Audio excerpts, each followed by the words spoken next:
Good morning.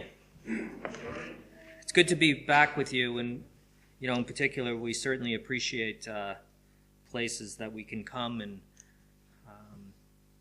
on a regular basis and see some old friends and be given the opportunity to update all of you on the work. A couple things I'd like to just mention before we get started is, first of all, I apologize for our tardiness in arriving on time. My poor excuse is we left at 10:15, but we didn't realize there was construction on the motorway, which delayed us. So we thought we'd be here in plenty of time, and that delayed us.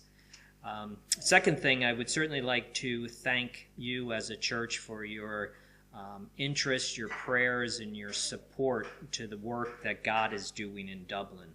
And I hope as we share with you today what God is doing, I hope it's going to encourage and convict your hearts that the Lord is working mightily in Jesus through in the mission.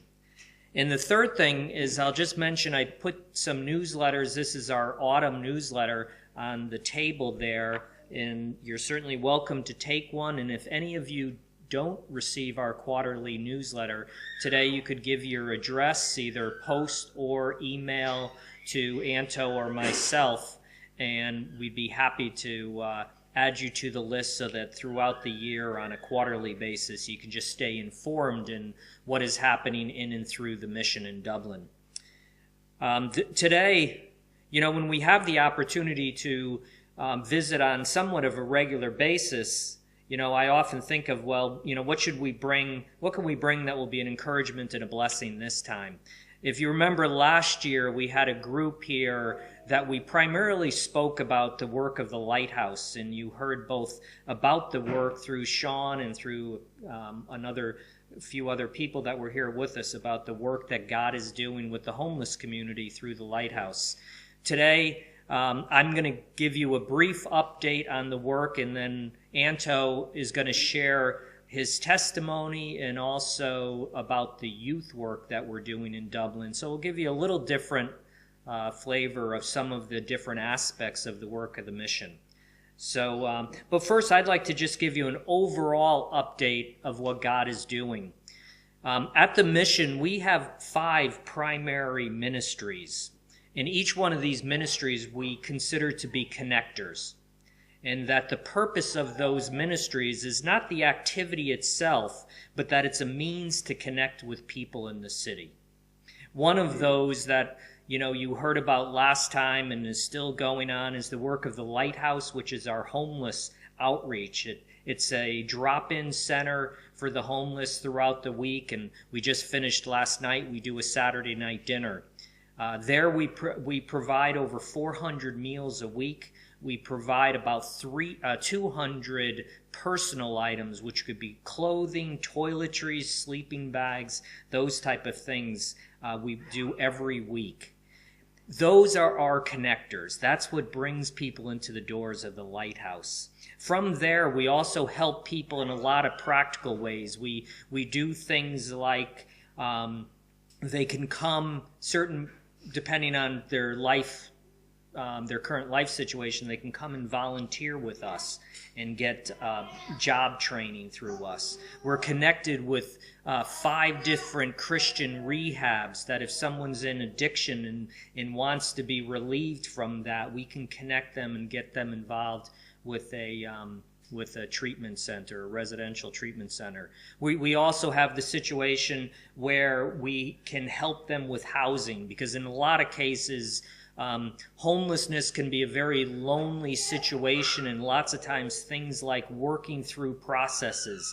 It might be for housing, it might be back to education, or any of these type of things can be overwhelming, and we help them with those situations. Those would be the practical things. Of course, our greatest desire is that we would be able to not only connect, but to end up discipling would be our greatest desire.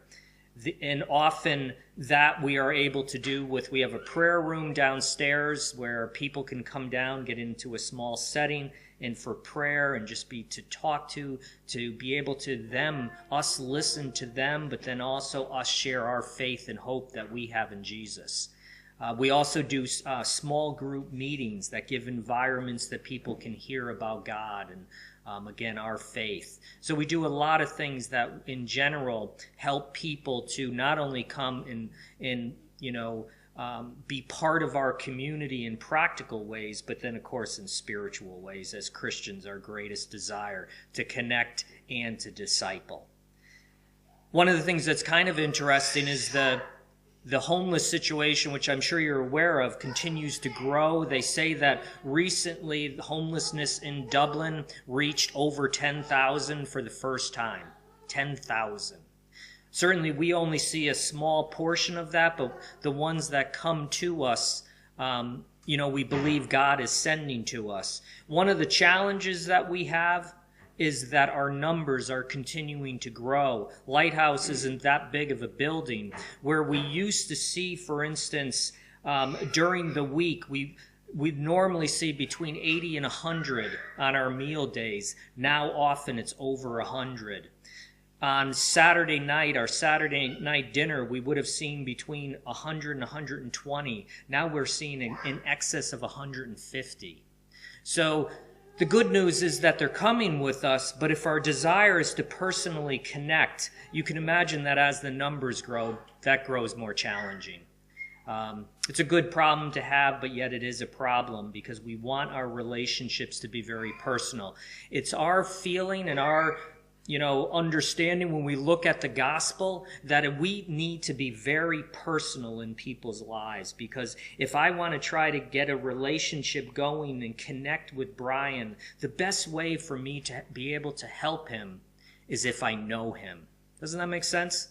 So if I know him, I can help him practically. What is his need practically? Is it housing? Is it addiction? How can if I know Brian and I know something about his background and his brokenness and his pain and his hurt, I can help him spiritually in sharing my testimony and my faith with him. So our desire is really to get to know people personally in a way that we can minister to them, as I said, like we see Jesus doing in the Gospels.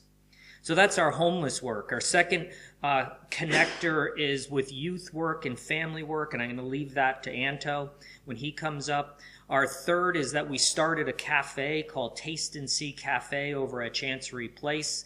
We started that in September of last year, and the purpose of the cafe was just a place that people could come and enter the mission doors.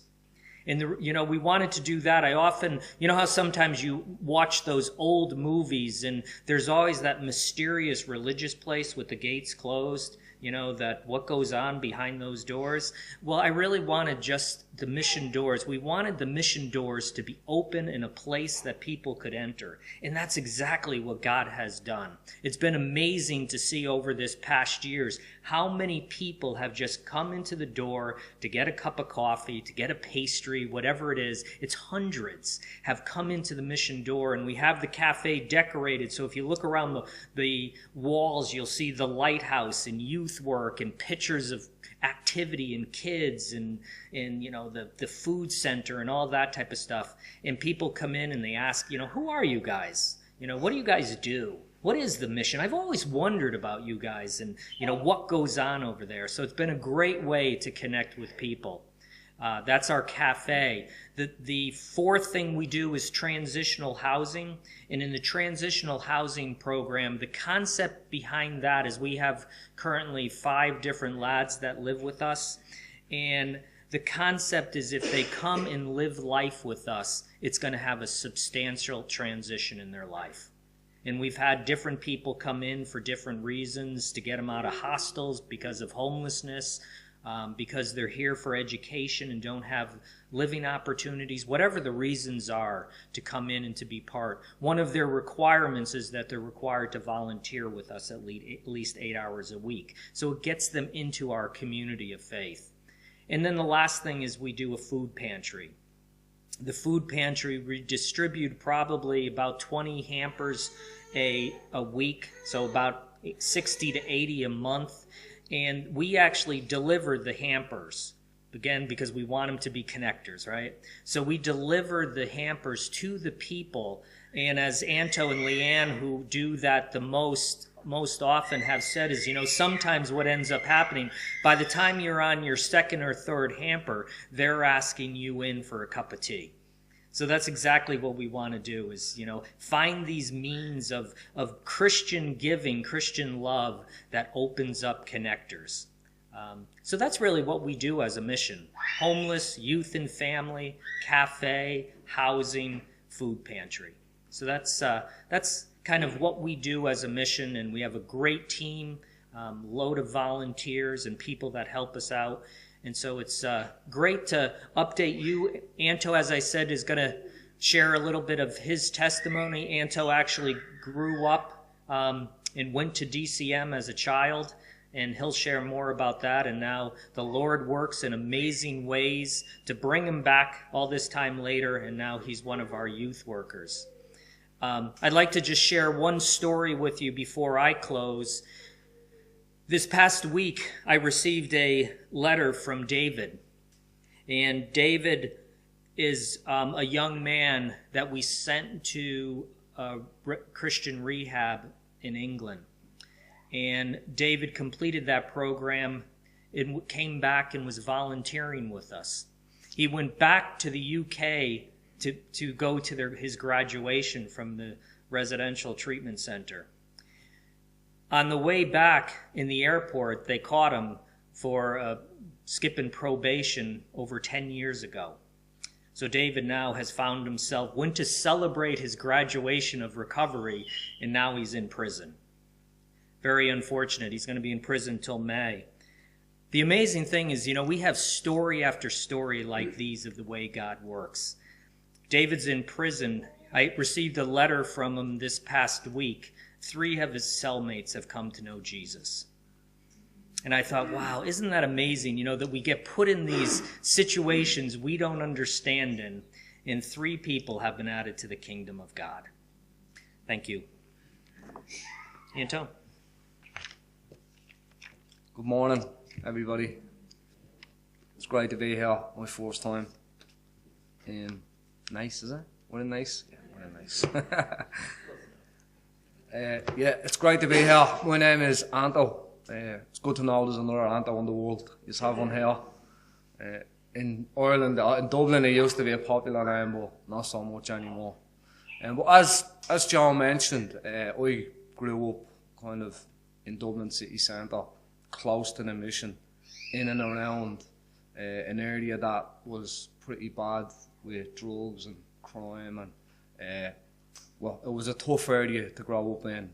Fatima Mansions, James Street, Dublin 8 was pretty bad back in late 80s, early 90s.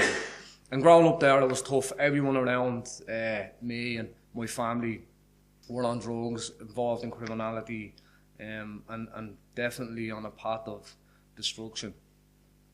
So growing up there, it was tough. And I remember as a kid, a van used to come into the area, this old beaten van, and he used to pull up, and it was guys from Dublin Christian Mission, and they would come in and they'd throw us all into the van and they'd bring us back to the mission and they'd let us run amok. But they done that in order to take us out of the area, that was devastated with drugs and crime and poverty and the whole lot. So they brought us back to the mission and they allowed us to run amok. And they sang songs to us, like songs we were singing this morning. There was a guy that had a guitar and he'd sit there and he'd play his guitar and we'd be all running amok. We thought it was great. We were able to do whatever we wanted in this building within reason. We were able to do it, and we did. There was maybe 15, 20 of us that done it, but all of us growing up, all of us in and around the same age, had a lot of problems at home, had a lot of troubles at home. A lot of our parents, uncles, cousins were all on drugs, all involved in crime. You see, when heroin hit Dublin, it hit this area first. It was one of the first areas that was devastated. So a lot of people start taking and not knowing what they were taking. not knowing that even today the effects are felt. Even today, families are still devastated by it because diseases were passed on through the generations. So there's kids today that are still feeling the effects of the decisions that their parents made back in the day. So a lot of these families were involved in drugs and crime. So for me and a lot of people around me, to move into that life was a natural thing. You know, that's what you're doing. You went that way, you dropped out of school and you got involved in all of this madness that was going on. And we did. I went in full pelt. By 14, 15, I was a heroin addict. I was wild, absolutely wild. I done whatever I wanted. My mother was on heroin at the time, and she couldn't handle me, so I was passed on to my grandparents, who then couldn't handle me. I was passed back and I was passed around, and no one could control what I was doing. So I had this massive rejection kind of issue in my life, and I continued to go that way, and by 16 I landed in prison. I landed in the young offenders place, and I was sent there for a long time. And while I was there, when I went in, I remember the first day when I got sentenced. I got 5 years, and I remember sitting in the cell, and I was crying. I was upset. I was angry. I was all these emotions. When I got to the prison, I went in and realised that actually I knew nearly everyone. Everyone that was in there came from the same area. So prison, I lost the fear of it, and I went in and it became, I don't want to say easy, but it became something that didn't hold any fear. So I went on that journey for years. I was on drugs, involved in crime. I was doing all of this mad stuff. And then one day, I was in Portlaoise prison, and I received a visit from a lady. And I recognised her. I knew her. This lady followed me around all of the prisons. Any prison I went to, she came and she visited me. And she came in and she had another guy with her, a guy called John Corcoran, and he was the manager of Tig Lane Teen Challenge at the time. And John came in, and John is like this dude, you know, he has tattoos and he's big and he's, you know, a biker, and just to look at him you think this guy is not to be messed with. So he came in and they started speaking to me about this rehab centre that was open for me to go to. So I went back to court, and the judge was sentencing me again for another crime, and the judge was looking at me and was like, I knew this judge. The judge knew me. That's how many times I had visited the court that the judge knew me, and was able to say, what, you know. She said, prison is not working for you. You're back and forward, and I just keep sending it to jail. And this girl who had visited me in the prison stood up and said, why not send him to rehab? Why not send him somewhere where he'll get help rather than just warehousing him? So, the judge initially said no. The judge said no because I was serving a sentence and I was facing more charges, and she said, go back and finish the sentence that you're doing, and then we'll look at it once you're finished. Well, I had like 2 years to finish. So I went back, and that 2-year period, this guy, John Corcoran, continually wrote me letters every week. He wrote letters saying that at the start I thought it was weird stuff, you know, like God loves you, God has a plan for you. sometimes when I received those letters, I threw them in the bin. You know, I'd get it and I'd know it's from him, and I'd say, good luck. That dude won't leave me alone. But he continually done that for 2 years, and then after the 2 years I went back to court, and the judge says, right, I'm going to send you, I'm going to allow you to go to this rehab centre. If you mess up, you're going back to prison. So I concocted a plan in my own mind. I was going to go to this rehab centre, I was going to get drugs, and I was going to go to this rehab centre, I was going to leave, get drugs and go back to prison. You see, because I had spent years in prison, I was institutionalised. I didn't know what it was like to live normally, or as people see normally. So my only plan was to go back to prison after getting drugs. So I went to this rehab centre, and I arrived. Before I went, I had been taking drugs and other stuff, methadone, all of this stuff. And when I got there after the first day, I was that physically sick from the drugs coming out of my system. I couldn't move. I literally couldn't move. I was stuck to a bed. So I was there for 3 or 4 days in this position.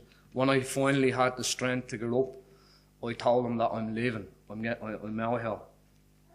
And they were like, well, you know, why don't you wait a day, wait one more day, and tomorrow if you still feel the same, we'll give you a lift. The thing about Tig Lane, Teen Challenge, is that it's in the middle of the Wicklow Mountains, so there's no escaping. You can't just walk out the front door whenever you want, so you have to wait for a lift out there. So I decided I was leaving no matter what they said, and there was a couple of guys there that I knew from prison. There's a couple of guys there that I recognised. One guy, Danny, who I knew for years. He was like, back when I knew him when I was in prison, Danny was worse than me, let's say. He had tattoos on his face. One time the police came to raid his house to arrest him, and he chased the police out of his house with a chainsaw. But when I seen him in the rehab, something had changed in his life. He had been there for a year. He went a year before me from the same prison, and he just disappeared one day. I never thought anything of it.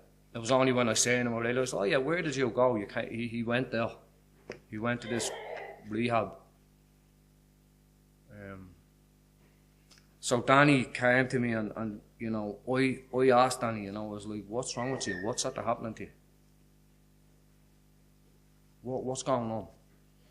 And Danny had told me, he shared a story with me and told me that he had an encounter with God.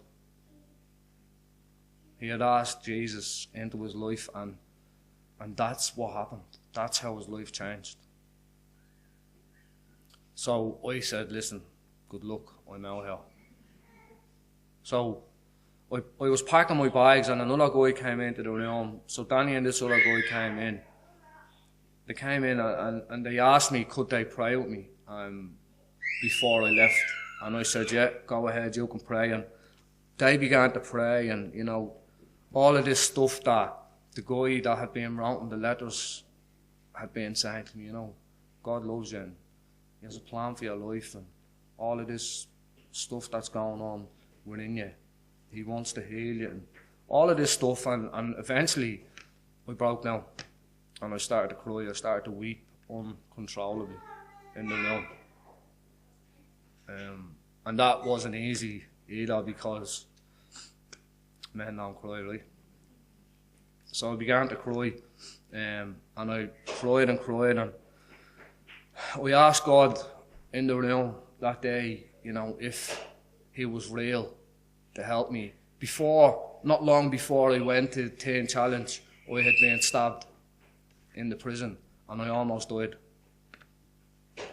So I was involved in different things different activities, and it led to a fallout with all these guys, and I got stabbed and I almost died.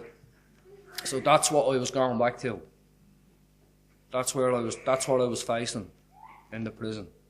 Drugs. I probably would have spent the rest of my life in jail or dead. That's what would have happened. That's what was ahead of me. So I asked God if he was real to help me, because I needed help. I was going to end up dead. While I was in prison, my ma died through heroin use. My father, cousins, friends, uncles, a lot of people. So that's what was ahead of us, ahead of me. So I asked God if he was real. I asked God a question. God, I need help. And I went to bed, and that night I slept. I actually slept. I hadn't been sleeping or eating. I hadn't been doing anything. I literally felt paralysed from the drugs coming out of my system. But I slept, and I grew up the next day, and eventually a day turned into a week, and then a month, and then I was there a couple of months. And I started to sit down with counsellors, and I started to talk to people. And eventually the Lord began to heal me. And he smashed down all these walls that I put up, all these self-defense things, all this image I had. And he began to work on my heart and began to reveal himself. So all these years later, kids growing up in the same area, we're able to go in and we know what they're dealing with. We know what's behind the door. We know what's happening. You see, it hasn't changed. Although they've knocked the flats down, the areas are still the same. Actually, they're worse now than they were. Because it's different drugs now. It's crack, and it's all of this mad stuff that they're taking that's worse than heroin. So we know what we're able to do. So God is using us to impact the lives of so many people. Young people, families. We run the field bank, which allows us to knock on doors. We are connected with a lot of people. When we initially started to outreach in these areas, I remember the first day that I went over, I walked over.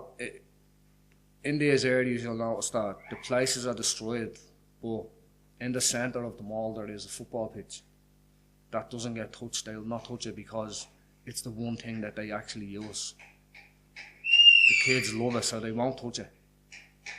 I remember the first day I was on my own. I got a football and I went over and I got to the pitch, and there was about 50 kids on the pitch. It was a summer's day. They were all out having fun. And I just kept walking. I walked by the pitch. I was like, I'm not going in there. People are going to think I'm this weirdo. Nobody knows me. I'm showing up with a football and like, who are you? Do you know what I'm saying? Like, who are you? So I walked by, and I remember I went back to the office and I was just sitting there. I was like, Lord, I want to do it, but I can't. How am I going to connect with these people? The next day I went over and there was less people. And the good thing is it's out in the public and it's open. So we just started kicking the ball around, and within a few minutes with kids all around us. And we started to build relationships. So we went over the same time every day, every week. And we started to build up a relationship with the kids and with their families.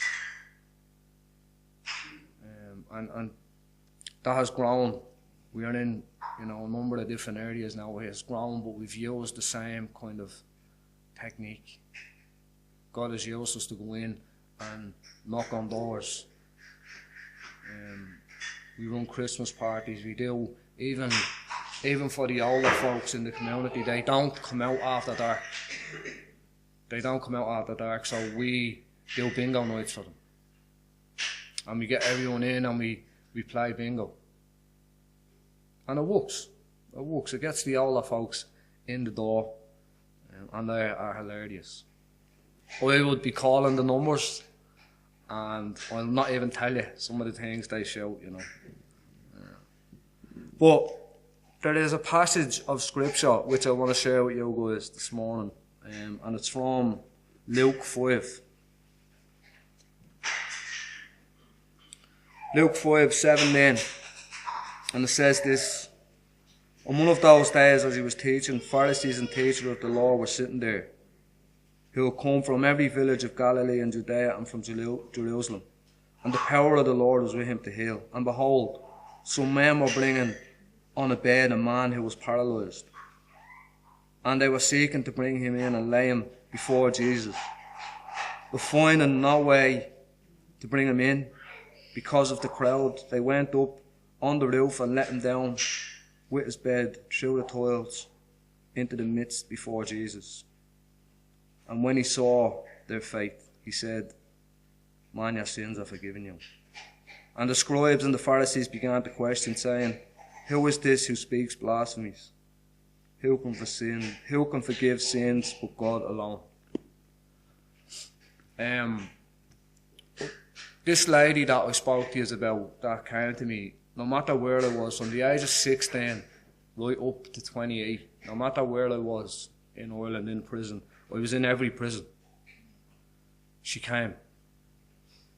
I was in punishment places where you're not, you're locked up 23 hours a day, and you're only allowed an hour a day in the yard, a cage, small little yard. She came there. She followed me all over the place. For years I didn't know that she was a Christian. She just came and she just sat with me. Sometimes she came and sat with me and I just sat there in silence. I just looked at her. And I'd be thinking in my head, what are you doing here? And she'd be talking, but I'd be just looking at her. I probably wouldn't say a word for the whole thing, an hour. For years she came and came and came and came. Then that day, when she walked in with John Corcoran, with the guy from the rehab centre, he was a Christian. They prayed for me for years. When I was a kid, being brought to the mission in a van, those guys, the guys that were running the work before we were, those guys prayed, knowing that one touch from God, one touch from Jesus would heal, would bring salvation. They prayed continually. The two guys that prayed for me, or prayed with me in the room, they carried me to Jesus. They carried us to Jesus, knowing that one touch was enough. One touch is enough from God. See, there is power in prayer. Although sometimes we might not feel like, or sometimes we might feel like we're not being heard, we are. We're being heard. When we get together as a community, when we get together as Christians and pray for people, for situations, it will happen. Because God hears us. So those guys carried me to God in faith, knowing that He will answer. Now we have a decision to make in that, but when you make that decision, things change for the good. You see, when we get to God, when we get to Jesus, everything changes. For me, everything changed. I was the worst. I done everything you can think of. I was a criminal. I was going to spend my whole life as a criminal. I was on drugs. I would take the oils from your head without you knowing. I was quick. But then I got to this rehab centre and I had an encounter with God. And it drastically changed from one extreme Anto. And I remember one day, one of my family members said to me, "What was wrong with you? You're at the being brainwashed." And I said, "Actually, yeah, I have. I needed my brain to be washed up. I actually did." Some of my family are still involved in stuff in that life. But now it's come to a point where they don't even bother me. I pray for them. I carry them to God in faith. And I believe that God will do something. 3 of my cousins have been saved through prayer and faith.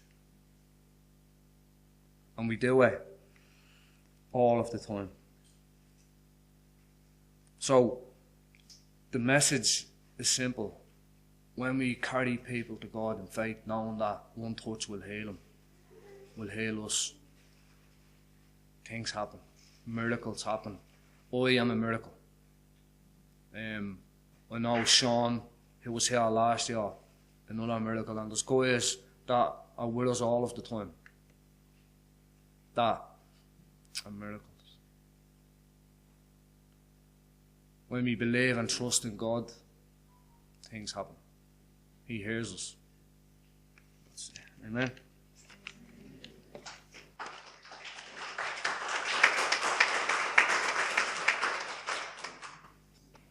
So we'll stand and we'll sing number 660.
We